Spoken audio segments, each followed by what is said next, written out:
So once again welcome you all to Physics Vidyapeeth, the Advanced Learning Institute of Physics and Technology. I am Anand Awasthi and today I am going to discuss you very important topic, that is the Lorentz transformation and its consequences. So here I will discuss Lorentz transformation and its equation, and its consequences I will discuss in my later videos.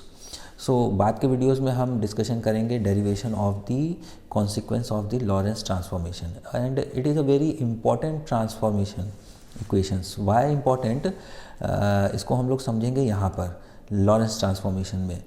So Lorentz transformation से पहले जब हम लोग बात करते थे Galilean transformation में, तो वहाँ पर क्या हम लोगों ने डिस्कशन किया था, अगर हमें पहले वीडियोस पढ़े हों, कि speed of light that varies, speed of light varies किस तरीके से वेरी करती है, that is c is equals to c plus minus we.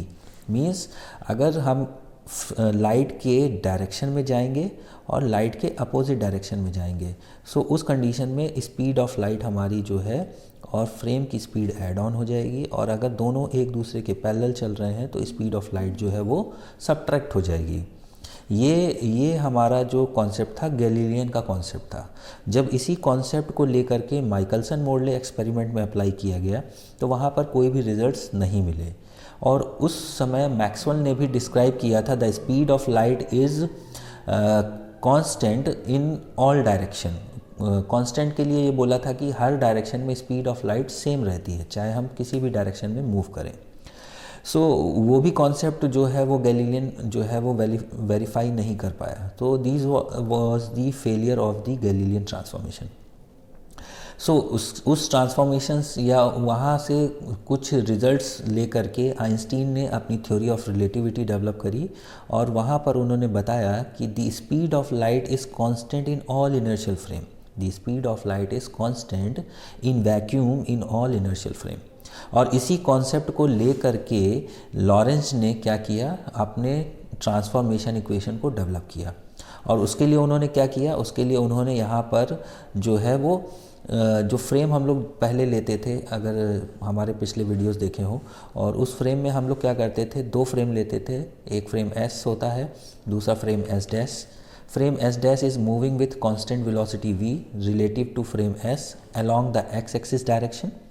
यहाँ पर एक इवेंट P हो रहा है. सो S के रिस्पेक्ट में इसके कोऑर्डिनेट हमारे x y z t हैं. y और फ्रेम S डैश के रिस्पेक्ट में जो कोऑर्डिनेट है वो हमारे हो जाएंगे x dash y dash z dash and t. तो ये कोऑर्डिनेट हमारे, ये हमने पहले डिस्कशन किया हुआ है. तो व्हाट वाज द चेंज, तो चेंज क्या है यहाँ पर, यहाँ पर जो चेंज है वो ये है कि हम यहाँ पर अब इस वाले फ्रेम को भी, यहाँ पर ये जो फ्रेम हम ले रहे हैं फ्रेम S, इसके ओरिजिन पर स्पीड ऑफ जो ऑब्जर्वर है वहाँ पर हमने एक लाइट सोर्स को रखा. उस जगह पर हमने किसको रखा, एक light source. So light source को रखने का मीनिंग ये है कि हम एक तरीके से ये भी बोल सकते हैं कि ये जो ऑब्जर्वर है वो स्पीड ऑफ लाइट से मूव कर रहा है. ये वाला जो ऑब्जर्वर है फ्रेम S है, इसमें जो ऑब्जर्वर है वो किस स्पीड से मूव कर रहा है, स्पीड ऑफ लाइट से मूव कर रहा है. और ये जो फ्रेम है ये किस स्पीड से मूव कर रहा है, v स्पीड से मूव कर रहा है. सो ये जो ऑब्जर्वर जो हमारा है, सो या हम ये बोले कि अभी हम इसको ऑब्जर्वर को ना पॉइंट ऑफ ना ऑब्जर्वर को हम पॉइंट ना करके हम यहाँ पर क्या कर सकते हैं, हम ये अभी मान करके चलते हैं कि यहाँ पर केवल एक लाइट सोर्स है हमारा. सो उससे कैलकुलेशन थोड़ी सी ईजी हो जाएगी समझने के लिए. ठीक है. सो हमने यहाँ पर ये ले लिया कि यहाँ पर एक लाइट सोर्स है, और इस लाइट को O से P तक पहुँचने में कितना टाइम लगेगा, O से P तक पहुँचने में कितना टाइम लगेगा. तो इस टाइम को जब हम कैलकुलेट करेंगे तो ये टाइम हमारा क्या हो जाएगा, ध्यान से अगर हम देखें, that will be T is equal to OP upon C, vector OP upon C. और OP हमारा क्या है, अगर हम फिगर से देखें, that is the vector R upon C. और वेक्टर R को हम लोग क्या लिख सकते हैं, where vector r is equal to, where vector r is equal to, vector r is equal to हमारा क्या होता है, अगर हमें याद हो तो mod of vector r is equal to हमारा क्या हो जाता है, that is known as the x square plus y square plus z square. यही तो होता है हमारा. तो अब हम यहाँ पे क्या करेंगे, इस r की वैल्यू को रखेंगे, क्योंकि यहाँ पर हमको मैग्नीट्यूड फॉर्म में लेना है, तो इसलिए हम लोग यहाँ पर इसको मैग्नीट्यूड में ही कैलकुलेट करेंगे। सो t बराबर यहाँ पे हमारा क्या आ जाएगा, t बराबर हो जाएगा हमारा यहाँ पर under root X square plus Y square plus Z square upon C. और जब इस पूरे इक्वेशन को हम लोग सॉल्व करेंगे तो यहाँ पर हमें क्या मिल जाएगा, डायरेक्टली हम इसको लिख रहे हैं, बेवजह कैलकुलेशन नहीं बढ़ाएंगे। तो यहाँ पे आ जाएगा C square T square is equal to X square plus Y square plus Z square. So final equation यहाँ से हम क्या लिख सकते हैं, फाइनल इक्वेशन हम लोग जब यहाँ पर लिखेंगे तो फाइनल इक्वेशन हमारी आ जाएगी, that will come x square plus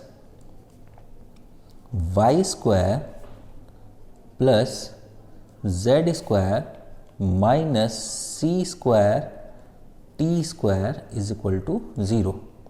ये हमारा आ गया इक्वेशन नंबर फर्स्ट। अब हम क्या करेंगे यहाँ पर, अब हम similarly for frame S dash apply करेंगे। क्या करेंगे, similarly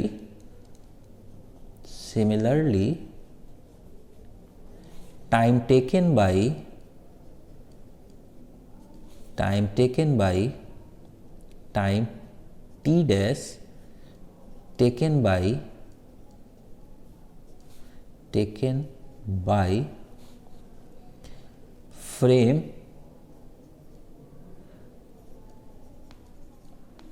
S dash, or we can say that, or observer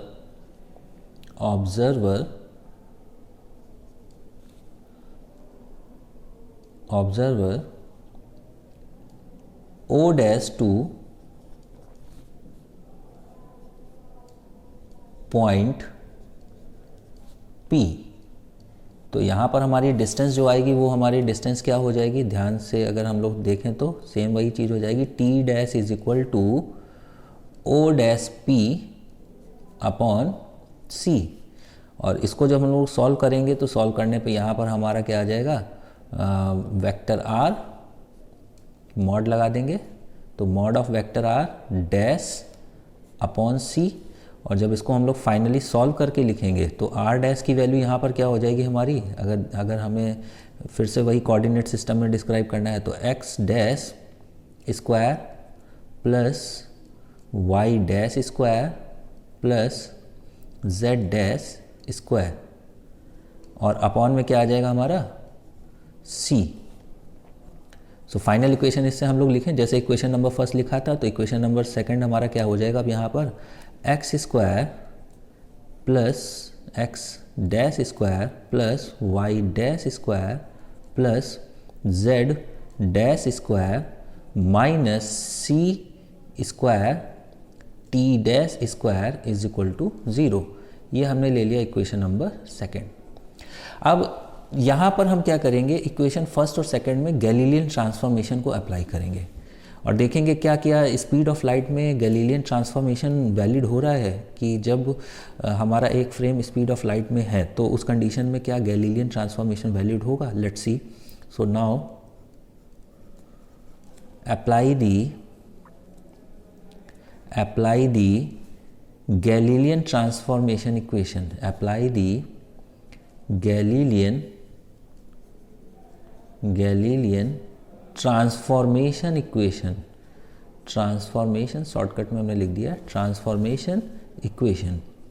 so transformation equation हमारी क्या हो जाएगी यहाँ पर, गैलीलियन ट्रांसफॉर्मेशन इक्वेशन अगर याद है आपको, that is the x dash is equal to x minus v t, y dash is equal to y, z dash is equal to z, यही तो था।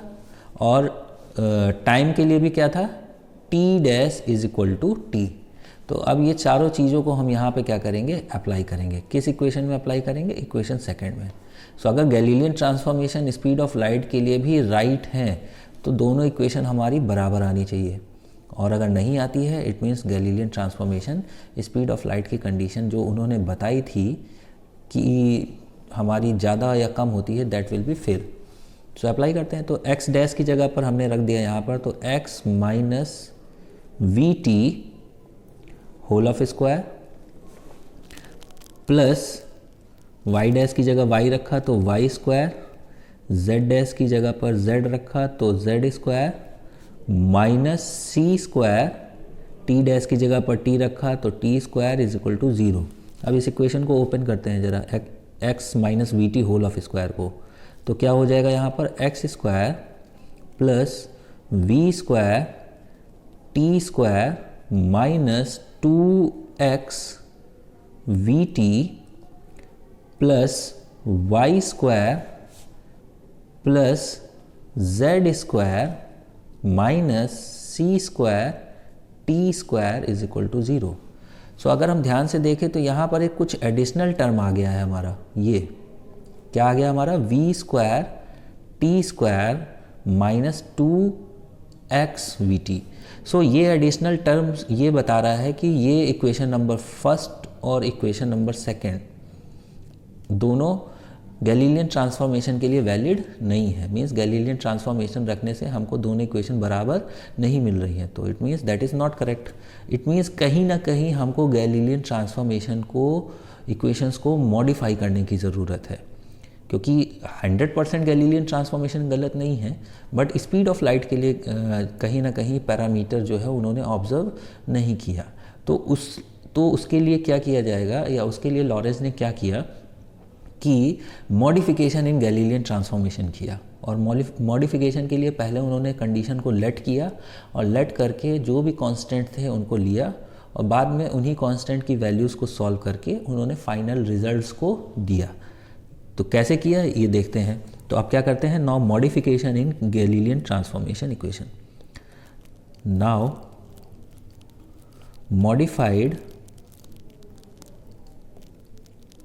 modified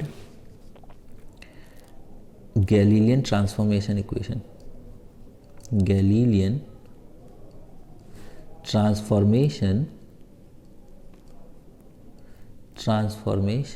equation. सो मॉडिफिकेशन में उन्होंने क्या किया, उन्होंने, अब देखो मॉडिफिकेशन की अगर हम बात करें तो सबसे पहला जो चेंज हमारा आएगा वो किस में आएगा, एक्स वाले में आएगा ना। तो हमने यहाँ पे लिख दिया x dash is equal to, और एक कांस्टेंट का हमने मल्टीप्लाई कर दिया अल्फ़ा और एक्स माइनस वी टी। तो पहला मॉडिफिकेशन तो एक्स के अलॉन्ग में हो गया। क्या वाई के अलॉन्ग में मॉडिफिकेशन होगा? नहीं, क्योंकि वाई में कोई भी चेंजेस नहीं आ रहा है हमारा। वाई में चेंजेस का मतलब जो ऑब्जेक्ट है that is not moving along the y axis और जेड एक्सिस, केवल एक्स एक्सिस के अलॉन्ग में मूव कर रहा है, इसलिए हमने मॉडिफिकेशन केवल एक्स के अलॉन्ग में लिया हुआ है। अब बात आती है टाइम की, तो टाइम के लिए भी उन्होंने देखा कि टाइम भी जो है वो कहीं ना कहीं इक्वेशन में वेरी कर रहा है। यहाँ पर जो इक्वेशन आई है ये एक एडिशनल टर्म है, और ये एडिशनल टर्म बता रहा है कि कहीं ना कहीं x के साथ जो t में चेंजेस है वो तो हमने यहाँ पर दिखा दिया है, कहीं ना कहीं टाइम अलग से भी जो है वो वेरी कर रहा है। हमारा जो टाइम अलग से वेरी कर रहा है उसके लिए क्या किया जाएगा, उसके लिए क्या मॉडिफिकेशन लिया जाएगा। तो उसके लिए मॉडिफिकेशन उन्होंने लिया अल्फ़ा डैश, और ब्रैकेट में उन्होंने क्या कर दिया t प्लस एफ एक्स, ठीक है, t प्लस एफ एक्स। अब t प्लस एफ एक्स उन्होंने ले लिया, तो ये दोनों मॉडिफिकेशन उन्होंने लिए, और इन्हीं दोनों मॉडिफिकेशंस को उन्होंने क्या किया, उन्होंने अप्लाई किसके लिए कर दिया, फिर से इक्वेशन सेकंड में उन्होंने क्या किया, उसको अप्लाई किया।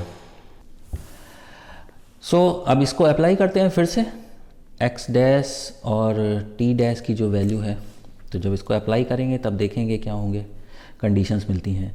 तो अभी जो अल्फ़ा और अल्फ़ा डैश है उन्होंने इनिशियल फेज़ के लिए क्या मान लिया, let alpha and alpha dash is equal to 1 और f इज इक्वल टू 0, ठीक है, f इज इक्वल टू 0। ऐसा उन्होंने इसलिए किया क्योंकि इक्वेशन हमारी नॉर्मलाइज होनी चाहिए। ये बात हमें पता है कि जब भी हम कोई नई इक्वेशन डेवलप करते हैं पुरानी इक्वेशंस को लेकर के, सो उस कंडीशन में हम लोग हमेशा जो पुरानी इक्वेशन का जो एक तरीके से बोल सकते हैं जो भी रूप है वो चेंज नहीं करते हैं, यानी कि जो पुरानी इक्वेशन है वो एज इट इज़ वैसे ही रहनी चाहिए जैसे है, ठीक है, जब तक कि हम उसमें कांस्टेंट की वैल्यूज़ को फाइंड ना कर लें। इसीलिए हम यहाँ पर alpha is equal to alpha dash is equal to 1 ले रहे हैं और f x is equal to हम यहाँ पे क्या कर रहे हैं 0 कर रहे हैं। ठीक है, तो इतना तो आई थिंक समझ में आ गया होगा आपको। तो अब आगे स्टार्ट करते हैं। तो इसके लिए आगे हम यहाँ पे क्या करेंगे, इसके लिए आगे अब हम यहाँ पर एक्स डैश और टी डैश की वैल्यू को फिर से उठा करके हम इक्वेशन नंबर सेकंड में रखेंगे। और वाई डैश और जेड डैश तो हमारा ऑलरेडी पहले से ही है, तो उनको जब सबको सारी वैल्यूज़ को भी सब्सटीट्यूट कर देंगे तो वाई डैश भी हमारा क्या आ जाएगा, वाई डैश बराबर वाई तो हमारा है ही और जेड डैश बराबर जेड। तो ये सारी वैल्यूज़ फिर से इक्वेशन सेकंड में सब्सटीट्यूट करते हैं और देखते हैं क्या होता है। तो जो फिर से सब्सटीट्यूट करेंगे तो यहाँ पर हमारा क्या आ जाएगा, देखना ज़रा ध्यान से। तो यहाँ पर अब हमारा आ जाएगा alpha square x minus v t whole of square plus y dash की जगह पर तो वाई स्क्वायर हो जाएगा हमारा और जेड डैश की जगह पर जेड स्क्वायर हो जाएगा माइनस सी स्क्वायर और टी की जगह पर क्या लिया था हमने, अगर हमें याद हो, that is the alpha dash और ब्रैकेट में क्या आ गया था टी प्लस एफ एक्स और उसका whole of square is equal to 0। ये देखो ध्यान से इक्वेशन नंबर, ये इक्वेशन हमने लिया है ना, एक्स इसका स्क्वायर हो जाएगा और इस वाले टर्म का स्क्वायर हो जाएगा। सो सॉल्व करते हैं इक्वेशन सॉल्व करने में थोड़ी सी टिपिकल लगती है बट इतना टिपिकल है नहीं ये इक्वेशन। तो अभी यहाँ पर क्या होगा हमारा अल्फ़ा स्क्वायर और इसमें यहाँ पर लिखेंगे x square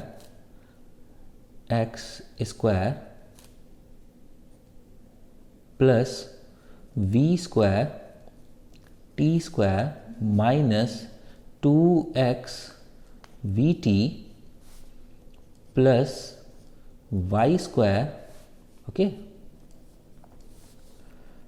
plus Z square. ये वाला टर्म हम नीचे लिख लेते हैं, तो इसको नीचे लिखेंगे तो माइनस का c square alpha dash square और इधर क्या आ जाएगा हमारा t square plus f square x square plus 2f x t. A plus B whole of square का फॉर्मूला हमने यहाँ पर लगा के ओपन कर दिया। अब अंदर अल्फ़ा का मल्टीप्लाई करते हैं, तो जब अल्फ़ा का मल्टीप्लाई करेंगे तो इक्वेशन हमारी हो जाएगी alpha square plus x square plus alpha square v square T square minus 2x we t alpha square plus Y square plus Z square और नीचे वाले टर्म में भी अंदर मल्टीप्लाई कर देते हो तो माइनस सी square alpha dash square T square minus सी square F square x square फिर अंदर मल्टीप्लाई करेंगे minus C square alpha dash square 2f x T is equal to 0। So यहाँ C square F square x square है और यहाँ पर एक term हम जो है वो मिस कर दिए हैं, वो टर्म हमारा क्या है, that is the alpha square. तो अल्फ़ा स्क्वायर को हम यहाँ पर ऐड ऑन कर लेते हैं, तो इसको यहाँ पर हमने रब किया और रब करने के बाद में हमने यहाँ पर क्या कर लिया अल्फ़ा डैश स्क्वायर और ये माइनस का साइन लगा दिया। ठीक है, ये माइनस का साइन यहाँ पर अप्लाई हो गया। अब हम क्या करेंगे, यहाँ पर थोड़ा सा इक्वेशंस को एक साथ करते हैं। तो इक्वेशन को एक साथ करने के लिए हम यहाँ पे क्या करेंगे, एक्स स्क्वायर के टर्म को एक साथ ले लेंगे, तो ये एक एक्स स्क्वायर का टर्म आ जाएगा और एक हमारा ये वाला टर्म आ जाएगा। तो इनको जब एक साथ लिखोगे तो यहाँ पर क्या हो जाएगा, एक्स स्क्वायर बाहर कॉमन आ जाएगा हमारा और ब्रैकेट में क्या आ जाएगा alpha square minus C square F square alpha dash square. I think ये क्लियर हो गया होगा। ठीक है, ओके। माइनस में क्या करेंगे, अब हम माइनस में अब हम क्या करेंगे, माइनस नहीं, पहले वाई का ही टर्म ले लेते हैं, प्लस वाई स्क्वायर और जेड स्क्वायर को लिख लेते हैं, plus Y square z square, 2 term हो गए हमारे। अब इसके बाद क्या करेंगे, अब हम इसके बाद में लेंगे कॉमन, 2 टर्म लेंगे 2xt। तो 2xt के लिए एक टर्म हमारा ये हो गया 2xt का, और एक टर्म हमारा ये हो गया। तो यहाँ पर हमने नेक्स्ट वाले में क्या कॉमन कर लिया, 2xt। इसमें कलर चेंज कर देते हैं तो आई थिंक समझ में आ जाएगा कहाँ पर हमने किया है। तो ये वाला हमारा कौन सा है, सेकंड वाले के लिए, जिसमें हम लोग 2xt कॉमन कर रहे हैं, ये दोनों इक्वेशन, ये ओके 2xt आ गया हमारा इसके लिए। तो यहाँ पर क्या आ जाएगा, कॉमन कर लेते हैं, माइनस का 2xt कॉमन कर लिया हमने, 2xt। तो जब 2xt कॉमन करेंगे तो ब्रैकेट में हमारा क्या आ जाएगा, ध्यान से देखो, तो v अल्फा स्क्वायर और क्या आ जाएगा हमारा plus c square alpha dash square और क्या आ जाएगा उसके साथ में f। ओके ठीक है। अब क्या बचा हमारा, अब हमारा टर्म बच रहा है, फिर से कलर चेंज करके देखते हैं ज़रा तो उससे ज़्यादा क्लियर हो जाएगा। अब हमारा टर्म बचा है ये वाला, ठीक है, इस वाले टर्म को लेंगे, और कौन सा टर्म हमारा बचा हुआ है, ये वाला टर्म बचा हुआ है। तो इस वाले टर्म में हमारा क्या कॉमन दिख रहा है यहाँ पर, अगर हम ध्यान से देखें तो यहाँ पे कॉमन हमें दिख रहा है माइनस का सी स्क्वायर टी स्क्वायर।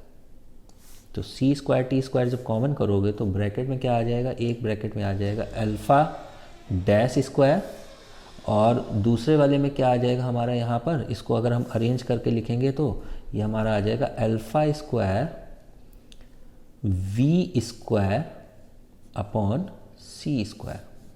ठीक है, या एक काम करते हैं, इसको हम अलग से लिख देते हैं नई लाइन पर तो ज़्यादा क्लियर हो जाएगा यहाँ पर। तो नेक्स्ट लाइन में माइनस लगा करके हमने यहाँ पर इसको डिनोट कर दिया, क्या हो जाएगा, माइनस का पहले टी स्क्वायर कॉमन कर लेते हैं। तो जब टी स्क्वायर कॉमन करोगे तो ब्रैकेट में आ जाएगा हमारा सी स्क्वायर और alpha dash square, okay, minus यहाँ पे आ जाएगा अल्फ़ा स्क्वायर वी स्क्वायर, ये आएगा हमारा टर्म। और अगर इसमें से हम सी स्क्वायर को बाहर निकाल लें, किसको निकाल लें बाहर, सी स्क्वायर को हम क्या करें, बाहर निकाल लें। तो जब हम सी स्क्वायर को बाहर निकाल लेंगे तो यहाँ से सी स्क्वायर हट जाएगा और इधर डिवाइड में हमारा क्या आ जाएगा, सी स्क्वायर आ जाएगा और इक्वल टू 0। तो ये इक्वेशन हमारी जो आ गई फाइनल। तो अब ध्यान से देखें तो पहले जो इक्वेशन हमारी आ रही थी गैलीलियन ट्रांसफॉर्मेशन को रखने से, वो ये आ रही थी, कहाँ पर, ये, जिसमें हमें एडिशनल टर्म देखने को मिल रहे थे, ये वाला इक्वेशन। अब जब मॉडिफाई करके हमने अप्लाई किया तो अब इक्वेशन हमारी ये हो गई। तो अभी कितना चेंज आ गया इक्वेशन में, ये पूरी इक्वेशन हो गई हमारी, ये ओके, ये और ये पूरी इक्वेशन हमारी एक साथ हो जाएगी। तो अब हम इससे क्या करेंगे, सॉल्व करके अल्फ़ा और इन इक्वेशंस में कंडीशन अप्लाई करके अल्फ़ा और एफ़ की वैल्यू को डिनोट कर लेंगे, अल्फ़ा और अल्फ़ा डैश की वैल्यू को सॉल्व कर लेंगे। तो अब क्या करेंगे, हमने बोला था कि इक्वेशन में कोई भी चेंजेस नहीं आने चाहिए। तो ये वाला इक्वेशन ध्यान से देखें तो x तो हमारा एलोन है ना, अगर हमने स्टार्टिंग में अप्लाई किया था कंडीशन, वहाँ पर जो फाइनल रिजल्ट आया था इक्वेशन फर्स्ट, तो उसमें x के साथ में कोई टर्म मल्टीप्लाई था नहीं। तो यहाँ पर ये एडिशनल टर्म आ रहा है, तो इसका मतलब ये पूरा का पूरा टर्म जो है, ये वाला, ये पूरा का पूरा टर्म किसके बराबर हो जाएगा, 1 के बराबर हो जाएगा। किसके बराबर हो जाएगा, 1 के बराबर। तो पूरा का पूरा 1 के बराबर कर लेते हैं। यहाँ पे क्या हो जाएगा, यहाँ पर 1 के barabar, ये हमारा हो जाएगा alpha square minus C square F square alpha dash square is equal to 1। तो ये एक इक्वेशन हमने ले लिया ए। दूसरा देखो जरा यहाँ पर सी टी स्क्वायर, तो यहाँ पर फिर से आते हैं इधर सी टी स्क्वायर, तो इधर भी सी टी स्क्वायर के साथ में कोई टर्म है एडिशनल नहीं। तो इसका मतलब ये है कि इसके साथ में जो भी एडिशनल टर्म हमारा आ रहा है, ये वाला टर्म भी हमारा किसके बराबर हो जाएगा, 1 के बराबर। तो हम यहाँ क्या लिखेंगे, alpha dash square minus alpha square v square c square is equal to 1, और इस इक्वेशन को हमने बी मान लिया। आप क्या करेंगे, थर्ड इक्वेशन हमारी ये बची है, ये पूरा का पूरा एडिशनल टर्म ही आ गया हमारा, जो हमारा पहले इक्वेशन में था ही नहीं। तो इसका मतलब ये पूरा का पूरा टर्म हमारा क्या हो जाएगा, ज़ीरो हो जाएगा। क्या हो जाएगा, ज़ीरो। तो इस पूरे के पूरे टर्म को हम ज़ीरो कर देंगे, तो ये हमारा क्या आ जाएगा, -2x t v alpha square plus c square alpha dash square f is equal to zero. या फिर इसको हम थोड़ा सा सॉल्व करें तो इसको लिख सकते हैं v alpha square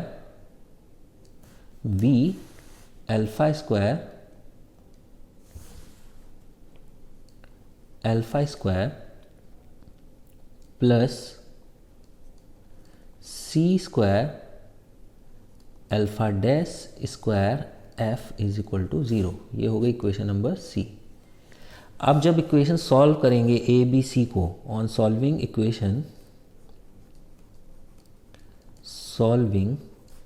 equation A B and equation C, तो जब हम सॉल्व करेंगे तब हमको यहाँ पर जो वैल्यूज़ मिलेंगी वो क्या मिलेंगी, वो वैल्यूज़ हमें मिलती हैं alpha is equal to alpha dash is equal to 1/1 minus we square by C square.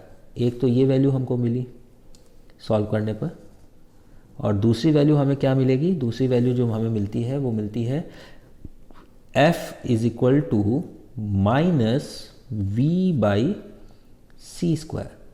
ये दोनों वैल्यूज़ हमें मिल गई। तो जो हम लोगों ने मॉडिफिकेशन किया था इक्वेशन में, वो मॉडिफिकेशन में हम लोगों ने कंडीशन को क्या किया था, लेट किया था। यहाँ पे कंडीशन को हम लोगों ने क्या किया था, लेट किया था। अब लेट करने पे हमने मॉडिफिकेशन किया, और मॉडिफिकेशन करके इक्वेशन से अल्फ़ा डैश और जो f है उसकी वैल्यूज़ को हमने यहाँ पे कैलकुलेट कर लिया। अब यही वैल्यूज़ उठा करके हम इस इक्वेशन में सब्स्टिट्यूट कर देंगे, और हमको जो मॉडिफाइड गैलीलियन ट्रांसफॉर्मेशन इक्वेशन है वो हमारी अब कौन सी इक्वेशन हो जाएगी, that will known as the Lorentz transformation equation. So यहाँ लिखेंगे thus the Lorentz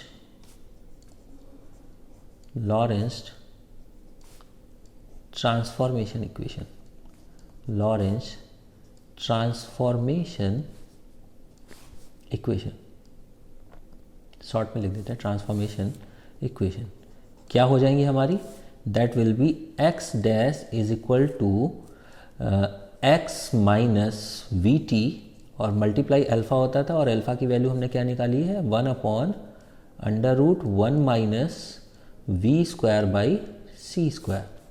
y में तो कुछ चेंजेस था ही नहीं, क्योंकि y के अलॉन्ग में मूव नहीं कर रहा था, तो y dash is equal to y, z dash is equal to z, और t dash is equal to हमारा क्या था, t minus x v upon c square, यहाँ पे f की वैल्यू रख दी हमने, और अपॉन में क्या आ जाएगा, √1 minus we square by C square. So अगर ध्यान से देखें तो अब हमारा चेंजेस दोनों में आ रहा है, x में भी चेंज आ रहा है और t में भी चेंज आ रहा है। मीन्स गैलीलियन ट्रांसफॉर्मेशन के अकॉर्डिंग में ना ही लेंथ चेंज होती थी किसी भी ऑब्जेक्ट की, और ना ही टाइम चेंज होता था गैलीलियन ट्रांसफॉर्मेशन में। अगर पिछले वीडियो आपने देखा होगा तो वहाँ पर हमने डिस्कशन किया था L is equal to L dash. Means इस यूनिवर्स में दो ही चीज़ें एग्जिस्ट होती हैं, एक स्पेस और एक टाइम। तो टाइम भी चेंज नहीं हो रहा था गैलीलियन के अकॉर्डिंग, मीन्स दोनों फ्रेम ऑफ रेफरेंस में जो टाइम है दोनों के लिए सेम आ रहा था, that is t is equal to t dash, और डिस्टेंस बिटवीन द 2 पॉइंट्स वो भी हमारी सेम आ रही थी, that is L is equal to L dash. But यहाँ से ये चेंजेस नहीं आएंगे, यहाँ पर x में भी चेंज आएगा और t में भी चेंज आएगा, जिसको हम लोग बोलते हैं consequence of the Lorentz transformation. क्या बोलते हैं, consequence of the Lorentz transformation.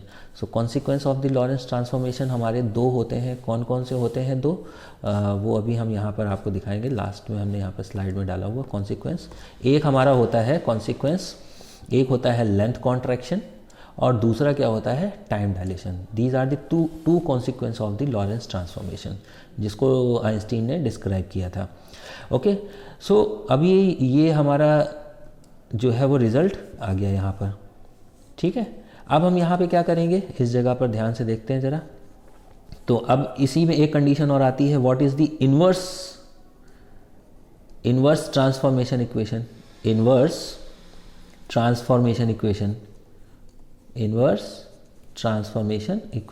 Lawrence transformation equation. तो इनवर्स में हम x के रिस्पेक्ट में निकालते हैं, तो यही फॉर्मूला हमारा जो है वो x equal to x dash, और यहाँ पर जो ऑब्जेक्ट है वो v वेलोसिटी से दूर जाने की जगह पर जो फ्रेम है वो v वेलोसिटी से ऑब्जर्वर की तरफ मूव करेगा अपोजिट डायरेक्शन में। तो अपोजिट डायरेक्शन में यहाँ पर हमारा हो जाएगा plus v t dash x dash बराबर नहीं निकालते हैं, यहाँ पर x बराबर निकालते हैं। तो x is equal to x dash plus v t dash upon under root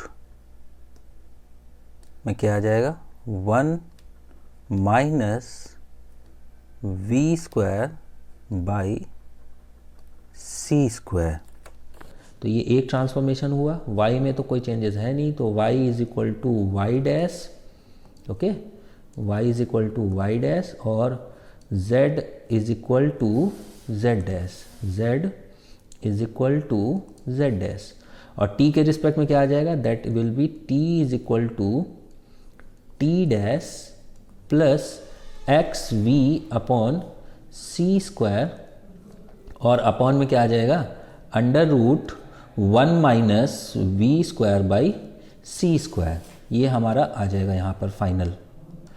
so this is inverse Lawrence transformation equation, this is the inverse Lawrence transformation equation, this is the Lorentz transformation equation. So question पूछा जाता है तो वहाँ पर हम लोग इसको लिख करके डिस्क्राइब कर देंगे। And what is the consequence of the Lorentz transformation equation, तो कॉन्सिक्वेंसेज में हम यहाँ पर ये कॉन्सिक्वेंसेज बताएंगे। First is length contraction, second is time dilation. क्यों? क्योंकि अब लेंथ में भी चेंजेस आ रहे हैं, एक्स के रिस्पेक्ट में भी चेंजेस आए थे लॉरेंस ट्रांसफॉर्मेशन में, हमने देखा था पूरी की पूरी इक्वेशन मॉडिफाई हो गई, और टाइम के रिस्पेक्ट में भी चेंज आया। तो इसका मतलब टाइम भी चेंज होता है और लेंथ भी चेंज होती है। कितना चेंज होता है, क्या चेंजेस आते हैं, उसका डेरिवेशन जब हम लोग पढ़ेंगे तो हम लोग वहाँ पर डिस्कशन करेंगे, ठीक है। लेंथ कॉन्ट्रैक्शन ये तो हमारा लॉरेंस ने दिया था, और ये टाइम डायलेशन जो बेसिकली डिस्क्राइब था वो किसने किया था, अल्बर्ट आइंस्टीन ने। उन्होंने बताया था time is not absolute for all, okay. So this is about the Lorentz transformation. So if you like video, so please like and subscribe. So thanks for watching. And इस पूरा का पूरा article का description जो है वो दिया गया है लॉरेंस ट्रांसफॉर्मेशन के नाम से www.physicsvidyapeeth.com। सो आप वहाँ पर विजिट करके पूरे आर्टिकल को आप रीड कर सकते हैं in a proper content. So thank you.